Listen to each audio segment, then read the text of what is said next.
Hola a todos y bienvenidos a este primer programa de Cita Previa en febrero. Hoy estará con nosotros María del Mar Herrero para hablar de anorexia y bulimia, y además tendremos también en el plató a Rodrigo Martínez Horcajo, con el que hablaremos de periodontitis. Les ofreceremos también un reportaje sobre la Asociación Deportiva de Autismo y para finalizar el programa, como siempre, Pilar San Martín dará respuesta a todas las preguntas que nos envían a lo largo de la semana. No se lo pierdan, esta Cita Previa.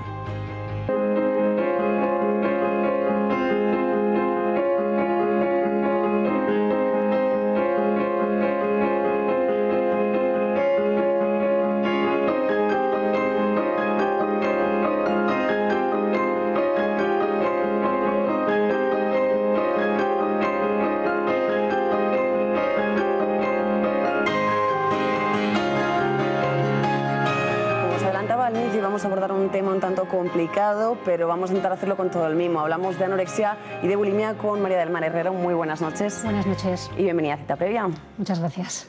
María del Mar, lo primero, dar a grandes rasgos, decir un poco qué son estas dos enfermedades, porque yo creo que más o menos todo el mundo las tiene claras, pero bueno, si nos pudieras hablar un poquillo de ellas. Bueno, en principio son trastornos de la conducta alimentaria, que son los más conocidos. Lo que pasa que hay otro tipo de trastornos, como son los no especificados, que serían los que no tienen los criterios que tiene que tener anorexia o que tiene que tener bulimia, ¿no?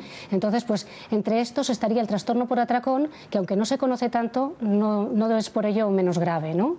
Y luego, pues como digo, los no especificados también son graves. ¿Qué diferencia, por ejemplo, el trastorno del atracón que acabas de comentar con la bulimia? Sí, ahí lo que sería diferente es que en la bulimia, como todos conocemos, pues hay una compulsividad hacia la comida, que sería lo mismo que ocurre en el trastorno por atracón, pero en bulimia no hay compensación. Sin embargo, bueno, compensación, me explico, no hay vómitos, no hay laxantes, no hay ejercicio físico. Eso sucedería en el trastorno por atracón. Me gustaría preguntarte si son enfermedades psicológicas o si generalmente requieren también de un tratamiento farmacológico. Bueno, sí, necesitan un tratamiento integral. Tratamiento pues, de psiquiatra, psicólogo, enfermera, nutricionista. Son tan complejos que necesitan que haya un equipo multidisciplinar que les siga este tipo de trastornos. Son trastornos mentales y eso tiene que quedar muy claro, porque no son caprichos de la naturaleza, como algunas veces se oye que yo le doy 2 tortas y se la acabó. La tontería. No, ¿verdad? No es así, es muchísimo más complejo. Sufren muchísimo, tanto los afectados como los familiares. ¿Cuál sería el perfil de la persona que padece esta enfermedad? Bueno, pues en principio suelen ser adolescentes, digamos en principio, porque son la población más vulnerable, aunque ya está habiendo cada vez más población infantil. También ocurre en los embarazos, hay un cambio de cuerpo, exactamente igual que hay un cambio de cuerpo en la adolescencia, y también en la menopausia también hay un cambio de cuerpo. Pero detrás está una autoestima baja, porque no todo el mundo que cambia de cuerpo tiene un trastorno alimentario. Y luego hay una predisposición también. Bien individual, familiar y social.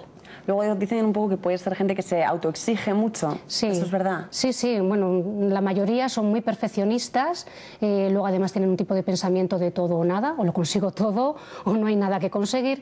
Y luego, claro, pues su forma de solucionar los problemas es a través de la comida. ¿Y cómo se podría modificar esta conducta? Porque es algo profunda, es algo complejo. Muy complejo, porque además a veces no solamente es el trastorno alimentario lo que tienen, sino tienen también un trastorno emocional o un trastorno de personalidad. Entonces, primero hay que hacer una evaluación muy completa, porque es, como has dicho, un trastorno muy complejo, y a partir de ahí la parte que más tocada tengan, digamos, es donde hay que empezar a trabajar. ¿Es algo que la persona que lo padece lo arrastra el resto de su vida o sin embargo pueden llegar a superarlo? Sí, bueno, se puede curar, y sobre todo la curación llega si lo detectamos muy pronto, con la detención temprana, y que haya muy poquito tiempo entre la detección del problema y el tratamiento. Sería ideal para que esta persona se curara antes. ¿Cuánto tiempo podríamos decir hasta que aparezcan los primeros síntomas? Pues es que eso ya sería un poco más complicado, porque hay personas que, digamos, que tienen como los gritos del silencio, que van poniendo sus pistas para que sus padres les pillen. Otras personas lo esconden tan bien, que no se van a enterar en la vida.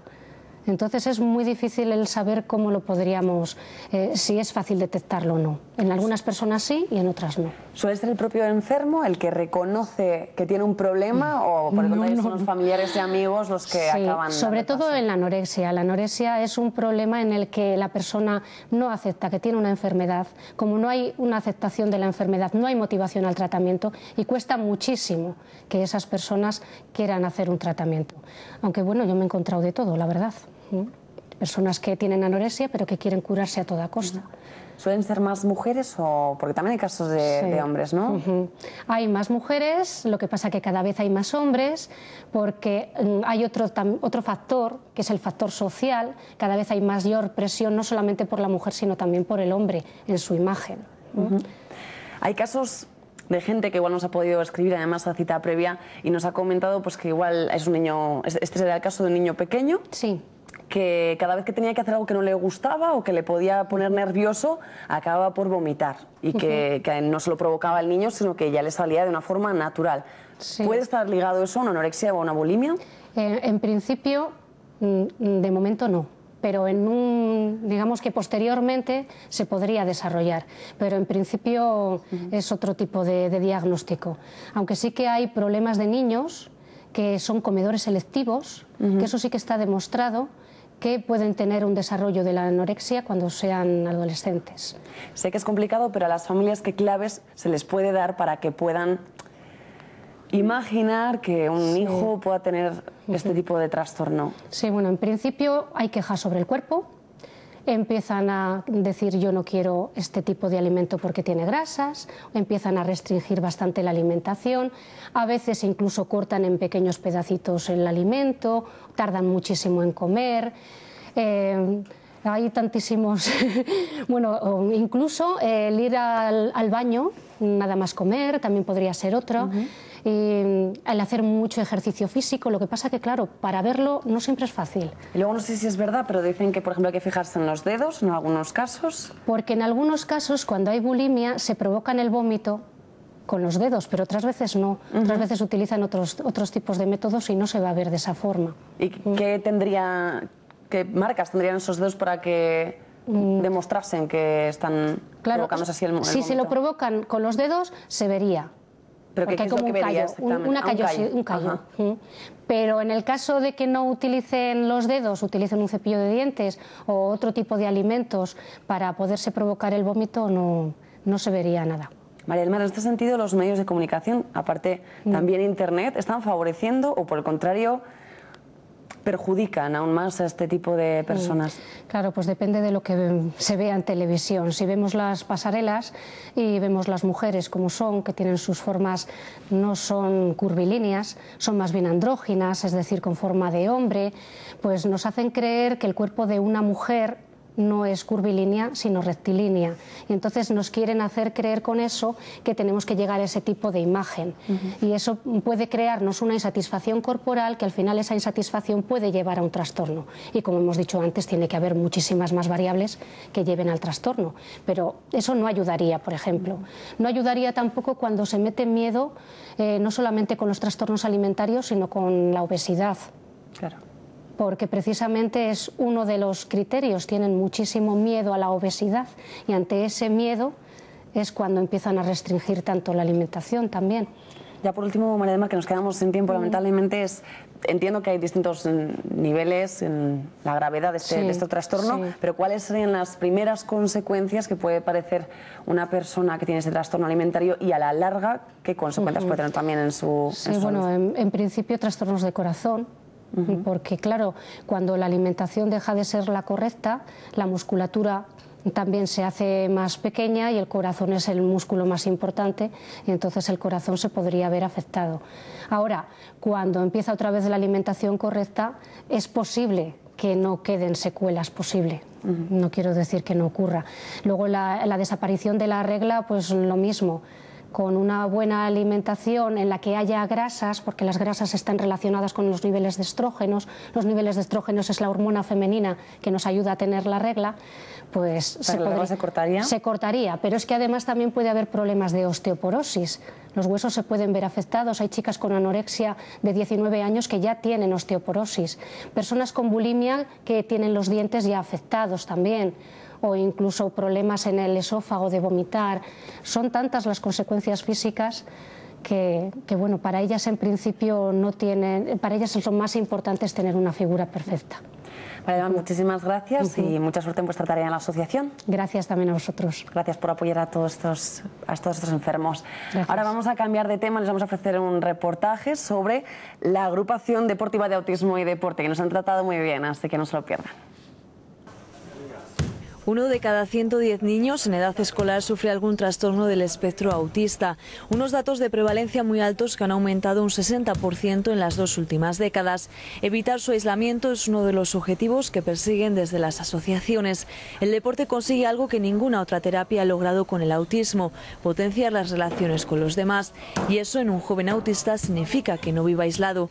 Además, mejora su autoestima y les ayuda en otras facetas de la vida. Les viene muy bien porque yo creo que les reduce mucho a estas personas, bueno, pues tienen la autoestima baja y mucha desconfianza, y entonces sí que estamos observando que, bueno, cualquiera que es capaz de aprender, porque hay un aprendizaje motor que se realiza y que eso se puede llevar, pues bueno, a generalizarlo en otros aspectos, ¿no? Y bueno, pues tenemos satisfacción ya en varias personas que, bueno, que trabajando en el gimnasio y bueno, ejercitando brazos y tal, pues han sabido, pues bueno, llevar eso a otros contextos a la hora de trabajar o del colegio y tal, y que bueno, pues entendemos que ha sido satisfactorio para ellos también, ¿no? Porque, queramos o no, pues unas personas con autoestima baja tienen mucha frustración, mucha ansiedad, mucho estrés, y eso también pues les reduce mucho. El deporte y la actividad física va a reducir estos factores, ¿no? La agrupación deportiva Autismo y Deporte se creó en 1992 con el objetivo de promover la actividad física, la práctica de deportes adaptados y de participar en encuentros deportivos de ámbito regional y nacional. En el club deportivo, habría que distinguir dos niveles. Hay un grupo que tiene ficha, que estaría federado y que participa en eventos deportivos organizados fundamentalmente por la Federación de Deporte de Discapacidad de aquí de Castilla y León, y eso serían como 10-11 personas, y luego ya tenemos un programa de actividad física en el que participamos el resto, y ahí estaríamos en torno a 18 o 20.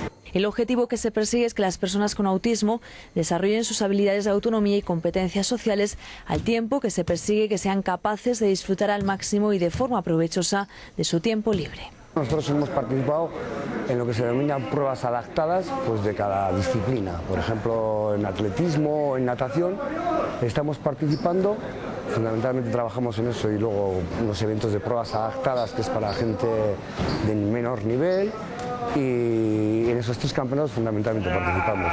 Y hay tanto en natación como en atletismo, pues sí, tenemos algunos que queremos ya que en poco tiempo van a poder dar el salto para participar en alguna prueba ya oficial. Hasta ahora participamos en pruebas no oficiales, bueno, pues como 25 metros natación libres o espalda, o carreras de atletismo de 50 metros.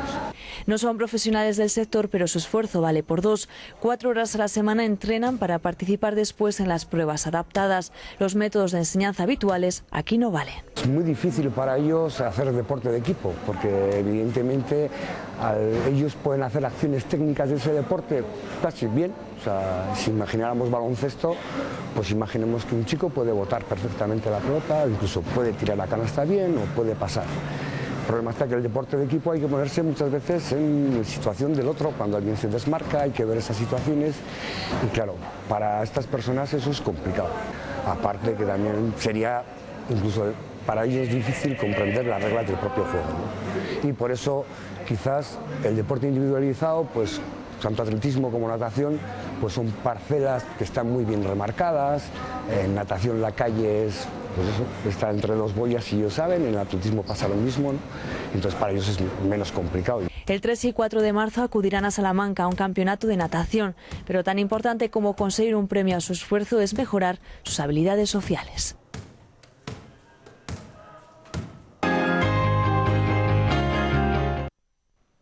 Un día más está con nosotros Rodrigo Martínez Horcajo. Muy buenas noches. Buenas noches, Carmen. Y bienvenido de nuevo a Cita Previa. Igualmente. ¿Todo bien? Todo estupendamente. ¿Por Madrid muy bien? Sí. ¿En Burgos también? Hace mal tiempo, muy ¿Sí? malo. Sí. Pillé ayer una niebla que, vamos... Pero bueno, da gusto estar aquí en Burgos de vuelta en casa, ¿no? Sí, de cuando en cuando. Rodrigo, hoy me gustaría hablar contigo de dos enfermedades. ¿Te parece si empezamos por gingivitis? Perfecto. ¿Qué es? Pues mira, es un proceso que ocurre porque las bacterias son capaces de adherirse al diente y de adherirse a la encía. Entonces, si llevamos varios días sin limpiarnos la boca, esas bacterias acaban por eliminar toxinas y deteriorar y generar una inflamación de encías. ¿Puede ser por no limpiarnos la boca o puede tener que ver también el que no lo hagamos bien? Generalmente es la técnica, efectivamente. Generalmente es la técnica de cepillado pues la que hace que no nos cepillemos las encías, nos cepillemos solo las caras oclusales, las caras donde mordemos, los surcos, o las caras externas de los dientes, pero que el cepillo no lo pongamos en dirección para que mire la encía, ¿no? Entonces eso lo que ocurre es que esas bacterias se van anidando de manera progresiva y si nos las retiramos mecánicamente con el cepillo, pues producen una inflamación reversible en la encía. ¿Reversible porque qué tratamiento tiene? El cepillado. Es decir, si una vez que nos ocurre somos capaces de eliminarlas con el propio cepillo, es perfectamente reversible y no produce ningún daño. ¿Y si no lo hacemos, qué consecuencias puede tener? Si no lo hacemos, esa placa bacteriana viscosa y pegajosa se va acumulando y se va formando una capa de cálculo dentario. La capa del cálculo dentario es una estructura en la cual las bacterias son capaces de anidar. Esas bacterias, pues de manera continua, van eliminando toxinas al surco del diente. ¿El surco del diente cuál es? Pues el espacio que existe entre la encía y el diente. En esa zona esas bacterias anidan y son capaces de desnaturalizar pues, todos los tejidos, ¿no? Hasta llegar a reabsorber el hueso. Ese es el proceso llamado periodontitis.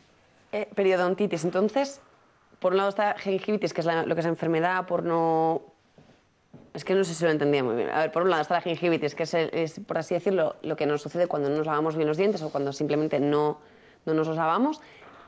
Y luego la periodontitis... Efectivamente. ¿Qué es?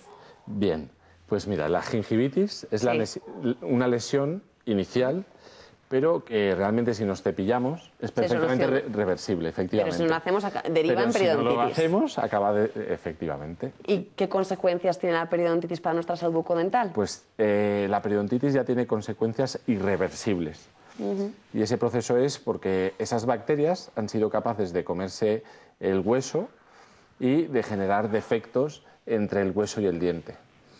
¿Eso qué produce? Pues un aumento de la capacidad de esas bacterias de crecer y además un aumento de esa pérdida ósea.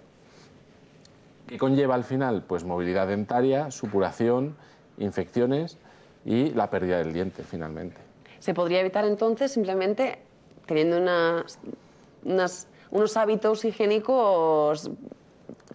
¿Qué es lo que tendríamos que hacer para evitarlo? ¿Cuál es la prevención? Nuestra misión como profesionales es difundirlo para que los pacientes lo sepan y generemos un sistema de prevención para que esta patología no ocurra. Una vez que ha ocurrido, para eso estamos los periodoncistas, es decir, para realizar un estudio serio de en qué localizaciones existen, localizaciones me refiero a la boca, ¿En qué partes dientes, de la boca o qué dientes efectivamente, pueden estar afectados? Efectivamente, qué dientes tienen supuración, qué dientes tienen inflamación, qué dientes simplemente tienen gingivitis y en función de eso realizar un tratamiento exacto para cada diente, ¿no? ¿Y qué tipo de tratamientos suelen ser necesarios? Pues mira, el periodoncista, sobre todo lo que vamos a mirar es, vamos a ir tratando toda la boca en general, pero cada diente, de manera unitaria. Es decir, no vamos a recomendar un raspado o un curetaje de manera indiscriminada a toda la boca, sino vamos a estudiar cada localización de cada diente y en función de si tiene gingivitis o tiene simplemente una pequeña lesión en la encía, no llega a tener hueso, pues simplemente puede ser una pequeña limpieza en la zona o incluso un pequeño raspado de ese diente. Pero si ya hay lesiones óseas, pues hay que hacer un tratamiento periodontal exhaustivo, que implica un tratamiento quirúrgico y implica un estudio tanto de la flora bacteriana del paciente como genético, de predisponibilidad. Rodrigo, para que nadie en sus casas llegue a esos extremos, danos unas pautas de prevención. Pues, bueno, las pautas de prevención, yo te diría que fundamentalmente es la higiene, el cepillado, acudir a la consulta para enseñar esas técnicas de higiene y bueno, una vez que el paciente ya el cálculo se ha formado, la única manera es hacer una profilaxis en clínica. Pero ya una vez que se ha desarrollado la patología, somos nosotros quienes tenemos que intervenir. Tenemos que hacer un estudio, como hemos hablado, para indicar, pues, ver, por ejemplo, qué dientes tienen buen futuro, en qué dientes conviene más una extracción y poner implantes, o qué dientes podemos controlar mediante regeneración de hueso, ¿no? Y bueno, pues un poco en función de eso, a eso nos dedicamos. Rodrigo, como odontólogo, para que la gente sepa más o menos en su casa qué es lo que tiene que hacer, ¿recomiendas, por ejemplo, la utilización de flúor o de hilo dental? Efectivamente. Generalmente esas técnicas, la técnica de flúor o hilo dental, son técnicas sobre todo para prevención de caries. Pero todos sabemos que a partir de los 40 años, más que generar caries, vamos a ser generadores de enfermedades periodontales.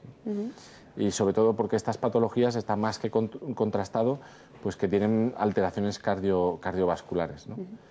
Y ante eso la única solución es el cepillado.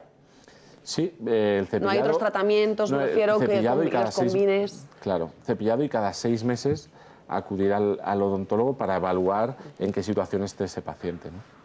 Y a la hora de esa técnica del cepillado, no sé si nos puedes dar 3 normas básicas. Muchas veces pensamos más en cepillarnos el propio diente que la propia encía.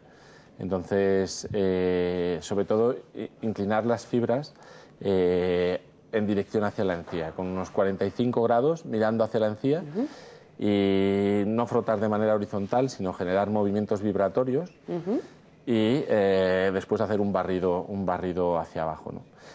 Y bueno, los cepillos eléctricos son magníficos, ¿no? Parece que todo el mundo sabe cómo limpiarse los dientes, pero luego no es tan sencillo, ¿verdad? Tiene su técnica. Eso es.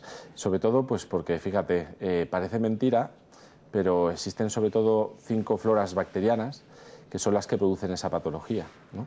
Por eso, en Implante tenemos un estudio microbiológico, colaboramos con el Hospital de la Milagrosa, y existen esas bacterias que incluso aunque te hagas una simple limpieza, la patología sigue avanzando, ¿no? Hay que mandar un determinado antibiótico dependiendo de la bacteria que tengas en boca. Rodrigo, una vez más, muchas gracias por darnos las pautas para mantener nuestra boca sana. Nada, encantado y cuando queráis sabéis dónde estamos también. Por supuesto, nos veremos pronto. Así que muchas gracias. Hecho, nada. Continúa Cita Previa, ya saben que en tan solo 20 segundos volvemos, lo hacemos como siempre con nuestra sección del médico de cabecera.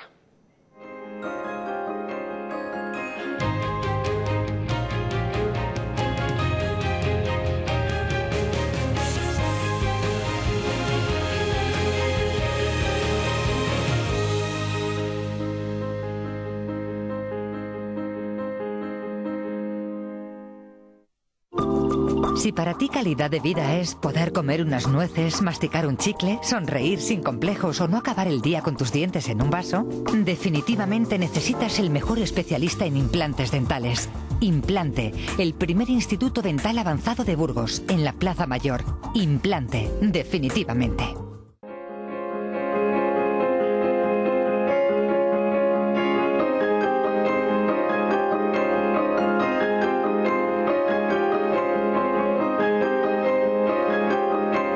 Alguna pregunta y quieren que nuestro médico de familia les conteste, pues ya saben que pueden contactar con nosotros a través de Facebook y de Twitter y como no en nuestro correo en citaprevia@rtvcygl.es y les va a contestar, perdón, como siempre Pilar San Martín. Muy buenas noches. Hola, buenas noches, Carmen. Y bienvenida de nuevo. Gracias. Pilar, que me gustaría preguntarte, la primera cuestión que nos han mandado es por qué se forman los juanetes y cómo se pueden quitar. Bueno, los juanetes es una deformidad, una alteración en el primer dedo del pie.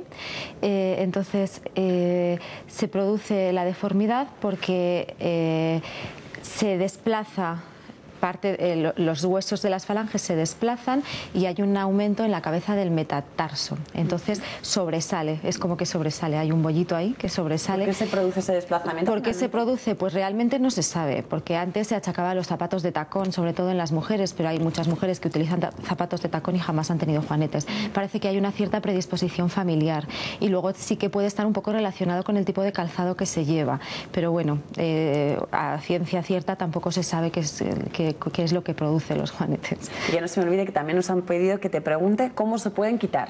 Bueno, dependiendo del grado de deformidad que haya y del grado de dolor de la clínica que se tenga, pues hay unas soluciones u otras. Puede ser desde una pequeña prótesis, hay una pequeña plantilla, separadores de dedos cuando es algo pequeño y que no molesta mucho, hasta una operación, que hay muchísimas técnicas, más de 100 técnicas diferentes para hacer una operación de los juanetes, y esa sería la forma definitiva.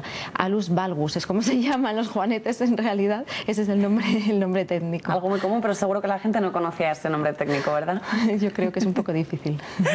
La siguiente pregunta que nos han enviado y que hemos seleccionado esta semana es ¿qué pasa si consumo alcohol en medio de un tratamiento de antibiótico? Bueno, en cualquier tratamiento farmacológico no es muy recomendable tomar alcohol. Tampoco pasa nada por tomar un vino o tomar una pequeña cantidad de alcohol. Pero el problema de los antibióticos es que cuando tomamos alcohol, dependiendo de qué tipos de antibióticos son, puede o bien aumentar los efectos secundarios propios de ese antibiótico o bien disminuir la efectividad del antibiótico. Entonces, bueno, pues siempre es recomendable no tomar alcohol. Y como se dice que tienes que estar al menos unos 10 días tomando un antibiótico, ¿tendrías que volver a empezar? ¿Es como que vuelves a empezar o no? No, tampoco es eso. Dependiendo de lo que te digo, sobre todo de la cantidad que se toma y dependiendo del antibiótico que sea. Hay, por ejemplo, algún tipo, el metronidazol, por ejemplo, por nombrarte uno, pues es bastante incompatible con el alcohol porque los efectos secundarios que el mismo fármaco produce se aumentan mucho si se toma alcohol.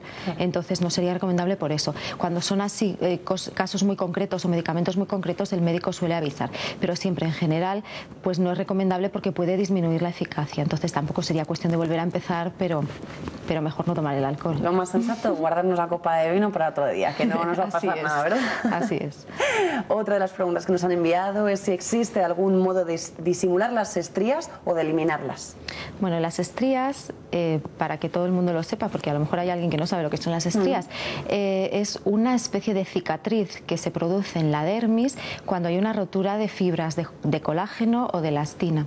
Entonces, al principio están moradas o rosadas y en esos casos pues se pueden corregir o más o menos mitigar. ¿Cómo se haría? Como siempre, como yo digo, con una dieta adecuada, bebiendo líquidos abundantes y luego con cremas o tratamientos específicos para las estrías, pues se podían reducir bastante.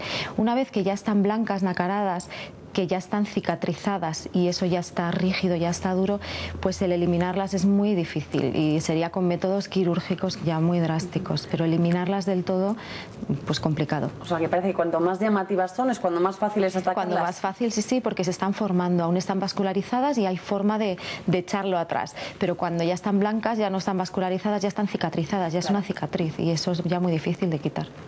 Y ya la última pregunta, Pilar, sería ¿qué consecuencias físicas tiene para una mujer que aparezca la menopausia antes de lo normal? Vale, ya un día hablamos de este tema de la menopausia precoz.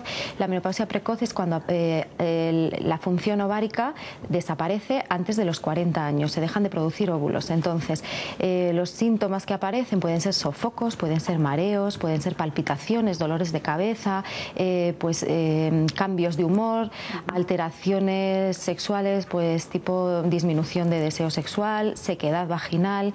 Eso sería un poco así los síntomas de una menopausia en general, que aparecerían antes, pero eso es en general. Y luego, ¿qué problemas podrían aparecer por una menopausia precoz? Pues la osteoporosis o problemas cardiovasculares que aparecen en mujeres más mayores, pues se podrían aparecer antes, debido a eso, a la desaparición o a la disminución de los estrógenos y de la progesterona, de las hormonas que producen los ovarios. Pilar, pues así a gusto, muchísimas gracias un día más por haber colaborado con Cita Previa. Gracias a vosotros. Y haber contestado todas estas preguntas, porque mira que además cada día te preguntamos un tema diferente y siempre lo tienes controlado, ¿eh? Bueno, se hace lo que se puede. Muchas gracias y nos vemos la próxima semana. Hasta la próxima semana. A todos ustedes, si quieren que Pilar les conteste a todas las dudas que ustedes tienen, ya saben que solo tienen que contactar con nosotros en Facebook o Twitter o hacerlo a través del correo citaprevia@rtvcil.es. Así que espero todas sus preguntas y les espero la semana que viene también.